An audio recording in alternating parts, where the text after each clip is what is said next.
来这个国内防疫有成，疫情嘛愈来愈稳定。结果民众注预防针意愿是大大来降低，讲有未少 AZ 的疫苗都得要过期了，恐惊到时阵爱总处理掉，实在是真拍算。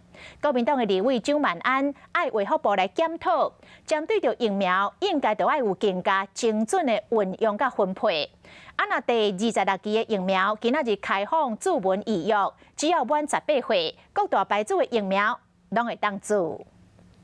注一剂无够，第二剂追加剂嘛会注。新一轮注射的机会过来啊！第26期疫苗注文今日透早开始登记，只要年满18岁，每一个牌子的疫苗拢会当注。即马唔惊注无，就惊无人要注，因为真靠批疫苗较无人要注。卫福部长陈时中讲 ，AZ 真有可能会注袂完，消费回收的费用要来估算。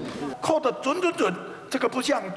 这个坐飞机、坐火车有时刻表，不是这么简单。那其实台湾在去年经历疫苗短缺，现在量能充足，那卫福部应该要有更精准的运用分配。疫苗政策也未调整，先甲边境放令，只要开始入境检疫该做10天，而且一个人之间隔离。不过所有境外选日较真正的亲人嘛未着。宜兰的暗号2009自美国飞转来台湾，阿姊伫居家检疫期间送餐予伊，想要甲阿姊嘛较近，感觉安尼嘛有风险。里面是一个压力较高，外面是一个压力较低的一个环境，所以自然而然在一些高病毒量存在的一些被隔离者。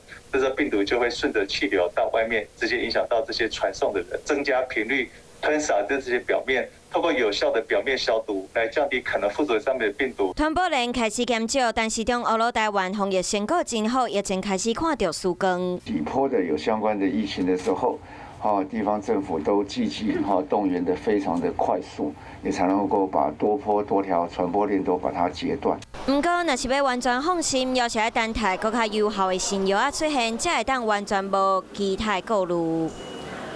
Hello， 大家好，我是乃瑜，要教给大家2个任务。第一个，华视新闻的脸书专页，你按赞了吗？还有华视新闻的 YouTube 频道，赶紧订阅起来，还要记得按赞，开启小铃铛哦。